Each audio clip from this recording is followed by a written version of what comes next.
할렐루야. 지난 한 주간도 주님의 은혜 가운데 거하신 줄로 믿습니다. 여러분께서 기도해야 될 일, 또 기도해 주셔야 할 일들이 우리나라뿐만 아니라 세계 곳곳에서도 일어나고 있습니다. 투르키예와 시리아를 위해서 어려운 이웃들을 위해서 여러분 꼭 기도해 주시고, 때로는 물질로 후원도 해 주셔서 시리에 빠진 이들이 속히 회복되고 일어날 수 있도록 꼭 기도해 주시기를 부탁드립니다. 오늘 함께 나누실 하나님의 말씀은 전도서 6장 1절에서 6절까지 말씀입니다. 전도서 6장 1절에서 6절까지의 말씀을 제가 봉독해 드리겠습니다. 내가 해 아래에서 한 가지 불행한 일이 있는 것을 보았나니 이는 사람의 마음을 무겁게 하는 것이라. 어떤 사람은 그의 영혼이 바라는 모든 소원에 부족함이 없어 재물과 부여와 존귀를 하나님께 받았으나 하나님께서 그가 그것을 누리도록 허락하지 아니하셨으므로 다른 사람이 누리나니 이것도 헛되어 악한 병이로다. 사람이 비록 100명의 자녀를 낳고 또 장수하여 사는 날이 많을지라도 그의 영혼은 그러한 행복으로 만족하지 못하고 또 그가 안장되지 못하면 나는 이르기를 낙퇴된 자가 그보다는 낫다 하나니 낙태된 자는 헛되이 왔다가 어두운 중에 가매 그의 이름이 어둠에 덮이니 햇빛도 보지 못하고 또 그것을 알지도 못하나 이가 그보다 더 평안함이라. 그가 비록 1000년의 갑절을 산다 할지라도 행복을 보지 못하면 마침내 다 한 곳으로 돌아가는 것뿐이 아니냐. 아멘. 오늘 봉독해드린 말씀으로 이 또한 지나가리라 라는 제목으로 함께 말씀의 은혜를 나누겠습니다. 전도서는 우리의 마음을 불편하게 하는 것들이 많이 있습니다. 조금만 얘기하면 헛되다 그러고, 또 그래서 헛된가 보다 생각하면 또 그것도 아니라 그러고, 그래서 우리의 마음을 불편하게 하는 글들이 모여 있긴 하지만 한편으로는 인생을 정직하게 들여다보고 내린 결론의 말씀이기도 합니다. 계속해서 모든 것들이 헛되다고 하는 말에 우리의 마음이 분명히 편하지는 않지만 그 말이 틀림없다는 사실, 그 헛되다는 말이 헛소리가 아니다라는 사실이 우리의 삶을 돌아보게 만듭니다. 그러나 우리의 모든 인생이 다 헛되다 이렇게 말하는 것은 아닙니다. 하나님 없이 살아가는 인생, 자기가 주인이 되어서 살아가는 그 인생이 헛되고 헛되다 그렇게 말하고 있는 거죠. 그렇다면 하나님을 주인 삼고 하나님을 인정하고 하나님의 뜻대로 사는 인생은 결코 헛된 인생일 수 없다는 사실도 우리는 역설적으로 오늘 본문에서, 우리 이 전도서에서 깨달아야 할 것입니다. 오늘 본문에도 이런 진리를 우리 발견해 낼 수 있길 바랍니다. 하나님 뜻대로 사는 인생이 어떤 인생일까? 본문 1절, 2절에 보면 전도자는 세상에서 한 가지 불행한 일을 발견했다. 불행한 일을 보았는데, 즉 잘못되고 억울한 일을 보았는데 그것은 사람의 마음을 무겁게 하는 것, 견디기 힘들게 하는 것이다 이렇게 얘기합니다. 이 전도자의 마음을 무겁게 하고 견디기 힘들게 하는 일이 무엇이냐 하면, 하나님께서 어떤 사람에게 부, 재산, 명예 다 주셨는데 그것들을 그 사람이 즐기지 못하게 하시고 오히려 엉뚱한 사람이 즐기게 하는 것, 이게 마음을 무겁게 하고 견디기 어렵게 하는 일이다 이렇게 얘기합니다. 여러분 생각해 보십시오. 그렇지 않습니까? 나에게 부, 재산, 명예 다 주어졌는데 그것을 내가 누리는 것이 아니라 다른 사람이 누린다고 생각해 보십시오. 정말 통탄할 일입니다. 이런 일은 참으로 어처구니가 없는 일이고 통탄할 일이다 그렇게 기록하고 있죠. 허무한 일이다. 어떤 번역본에 보니까 이런 일은 큰 재앙이다 라고까지 얘기하고 있습니다. 왜 재앙이다 라고까지 얘기하는 걸까요? 축복을 받았지만 그것을 누리지 못하는 것이 재앙이라고 했는데, 누리지 못한 이유가 뭘까요? 우리 한번 생각해 볼 필요가 있습니다. 누리지 못하게 되는 데는 여러 가지 이유가 있을 수 있겠죠. 질병 때문에 혹은 걱정들 때문에, 돌이킬 수 없는 어떤 환란이 있어서, 갑자기 그 사람이 생명을 잃어서, 이런 이유들로 인해서 이 복을 누리지 못할 수도 있습니다. 그러나 이런 이유 외에, 이런 어쩔 수 없는 천재지변 같은 이런 이유 외에 만약에 재물이나 명예, 부요, 존귀 이런 것들을 그냥 지키는 데에만 마음을 쓰고 모으는 데에만 마음을 집중하다가 그것으로 더 나은 유익, 이것을 잘 활용해서 하나님께서 우리에게 주신, 그에게 주신 이 부, 명예, 재산, 이 모든 것들을 잘 활용해서 또 더 나은 유익을 취하거나 행복한 어떤 일들을 만들어내거나 또 바른 일에 선정하지 못함으로 인해서 그래서 오히려 누리지 못하는 경우도 있을 수 있을 겁니다. 그냥 모아만 두고 쌓아만 두고 있더라는 거죠. 실제로 우리는 주변에서 이런 일을 많이 목격합니다. 그래서 가끔 우리는 혀를 끌끌 차면서 그 돈 다 가지고 죽을 때 싸들고 갈 거냐? 뭐 이렇게 비꼬기도 하죠. 그렇게 많은 부를 가지고 있으면서도 가난하게 사는 모습, 부차하게 사는 모습. 아니 정말 청렴하고 그래서 청빈하게 사는 모습이 아니라 가진 게 많음에도 불구하고 10원짜리 한 장 뭐 이렇게 표현하죠. 그 100원, 1000원 쓰는 거에 너무 인색해서 자기 스스로의 삶도 그렇게 구차하게 사는 모습을 보면서 도대체 재산을 모으는 이유가 무엇인가 궁금해하기도 합니다. 이렇게 사는 삶은 축복이라기보다는 재앙에 가깝다 말할 수 있겠죠. 모으는 데만 마음을 모으고 쓸 줄 모르고 써도 쉽게 말하면 허황된 것에만 쓰는 거죠. 금방 없애버리는 그런 것들만 쓴다면 이것은 재앙에 가깝다고 말할 수 있습니다. 이렇게 모으기만 하고 쌓기만 하고 살다가 결국 자신은 사용하지도 못하고 그러다가 생명을 잃게 된다면 이보다 큰 재앙이 어디에 있겠습니까? 진정한 축복은 자신에게 허락하신 부와 명예와 권력을 한 곳에 쌓아두는 것이 아니라 흘러가게 하는 것, 이것이 진정한 축복이라는 것을 우리는 기억해야 합니다. 아니 내가 가지지도 못하고 그걸 나한테 잠깐 있다가 다른 사람한테 흘려보는데 그게 무슨 축복일까? 그게 무슨 복일까? 하는 생각도 들 겁니다. 내가 가지고 있어야 내가 기분이 좋지. 여러분 근데 그것도 꼭 틀린 말은 아니지만 여러분 흘려보내는 것을 한번 해보십시오. 저는 많은 것을 가지고 있지 못해서 많이 흘려보내지는 못해봤지만 그러나 조그만 것이지만 저의 입장에서는 소중한 것, 그것을 흘려보냈을 때 그것이 또 가치 있게 사용되는 모습을 보았을 때 그때 내 마음, 그때 여러분의 마음이 어떤지 한번 시험해 보십시오. 저는 그때의 마음이 이게 정말로 행복이구나.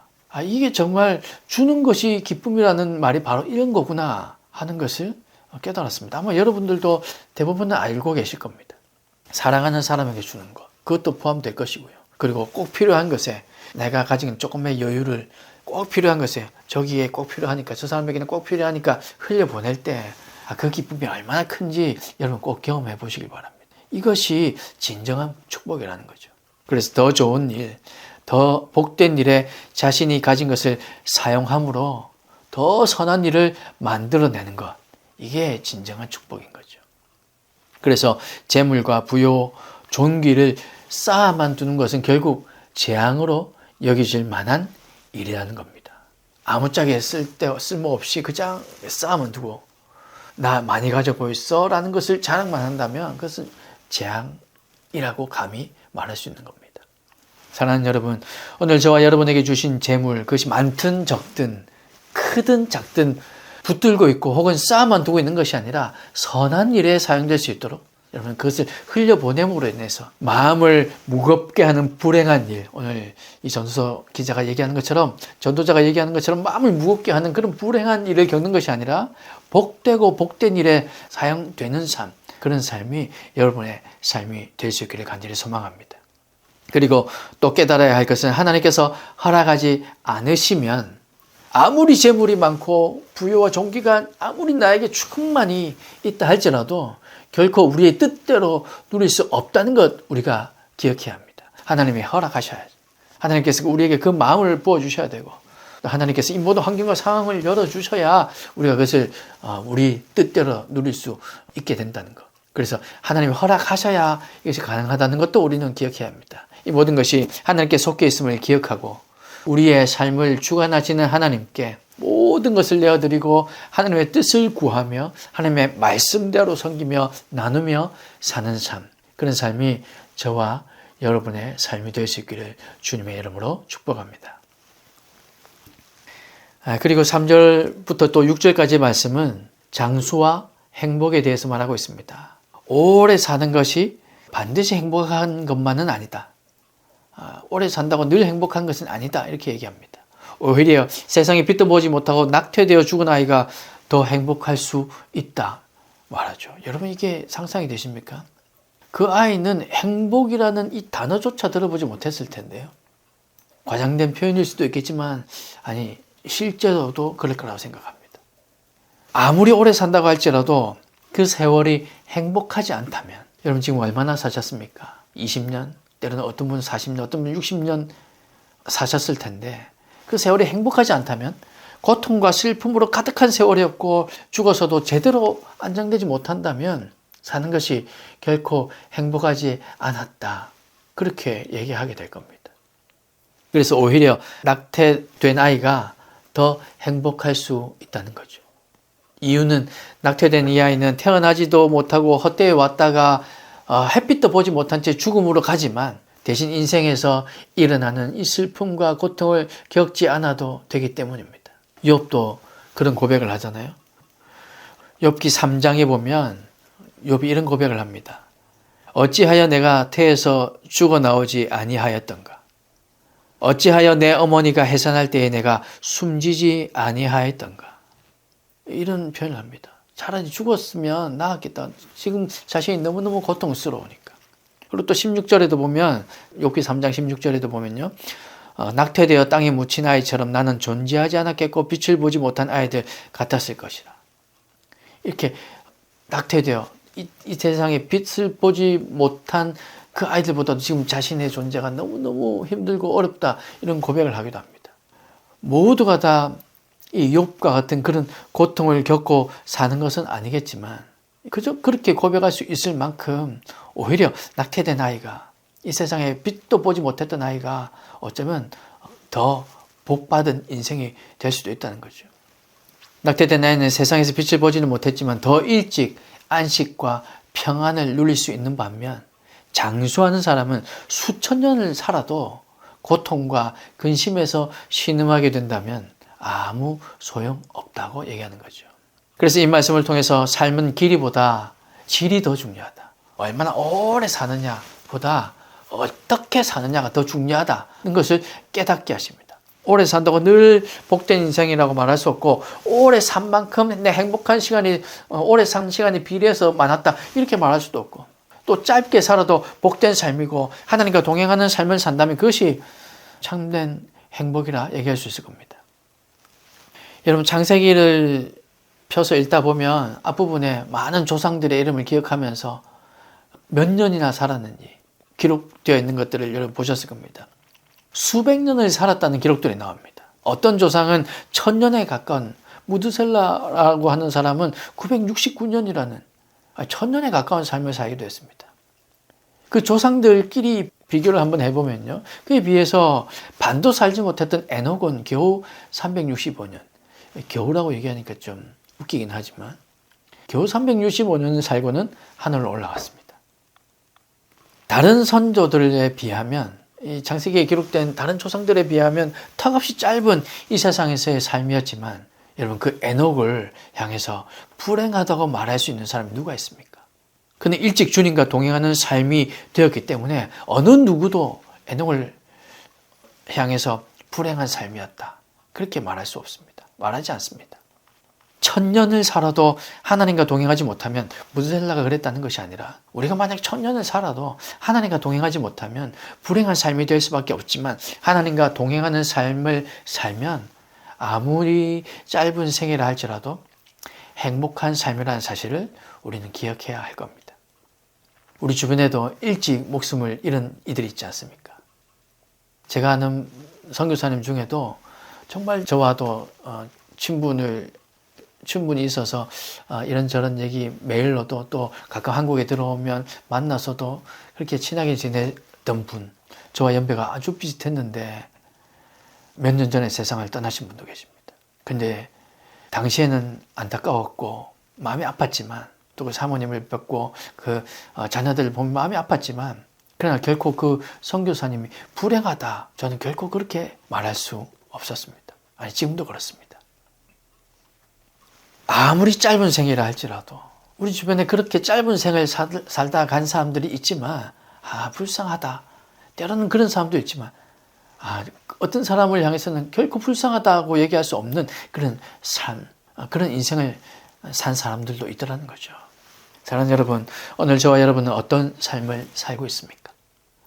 100세 시대를 살지만 하나님과 함께하지 못하는 100년은 불행한 삶이 될 수밖에 없지만, 아니, 자기는 이 세상에서 하나님을 알지 못하고 그 100년을 살면서 부귀영화를 가지고 정말 재밌는 삶을 살았다고 생각할지 모르겠지만, 하나님께 함께하지 못하는 100년이라면 결국 불행한 삶이 될 수밖에 없을 텐데, 하지만 하나님과 동행한다면 비록 짧은 생을 산다 할지라도 복된 삶이 된다는 사실을 여러분 기억하시기 바랍니다.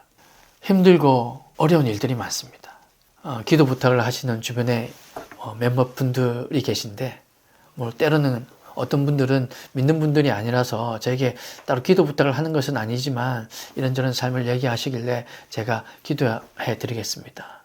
제가 꼭 기억하고 기도하겠습니다 라고 하신 분들의 얘기를 들어보면요, 정말로 고단한 인생, 참 그동안 30-40년 이상을 정말 평안하게 잘 살았던 것 같은데, 그런데 최근 5년, 최근 10년은 왜 이렇게 나에게 불행만 자꾸 닥치는지 모르겠다고 그렇게 말씀하시며 정말 고난한 인생길이고 힘겨운 하루하루를 살고 있다, 그렇게 고백하시는 분들도 있습니다. 여러분, 그러나 우리 찬양 가사에 듣는 것처럼 우리가 믿음의 눈을 들어서 주님을 바라보면, 주님과 함께 하리라, 그렇게 믿음의 눈을 뜨고 바라보면 여러분, 이 또한 지나가게 된다는 것을 우리는 기억해야 할 것입니다. 그래서 우리는 지나간 그 아픔도, 우리 지나갔던 이미 지나간 일이지만 우리 속에 있는 그 아픔들 주님께서 알고 계시고, 앞으로 살아내야 할 이 세상에서 우리가 겪을 그 모든 상황, 그 모든 우리의 마음 주님께서 알고 계시기에 우리는 주님께 우리의 마음을 다 내어 맡겨야 할 것입니다. 그래서 우리에게 주어진 이 시간 속에서 주님의 뜻을 알고 주님의 뜻을 깨달으며 살아가야 할 겁니다. 그러면 여러분, 찬양 가사에 기록된 것처럼 이 또한 지나가리라.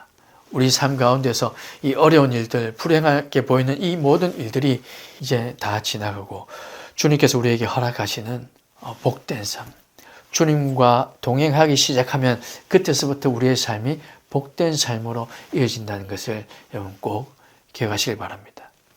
오늘 저와 여러분은 하루를 살아도 기쁨으로 사는 인생, 후회도 염려도 온전히 주님께 다 맡겨서 주님과 동행하는 인생이 되시길 간절히 소망하고, 그래서 우리에게 주어진 이 시간 속에서 주님의 뜻이 무엇인가를 분명히 깨닫고 하나님께서 허락하신 것, 우리에게 허락해 주신 모든 것들을 누리며 또 그것을 선한 것으로, 더 좋은 것으로, 더 필요한 것으로 흘려보내는 삶, 그래서 참된 행복을 깨닫는 삶, 진짜 축복이 무엇인지를 아는 삶, 그런 복된 삶이 다 되시기를 주님의 이름으로 축복합니다.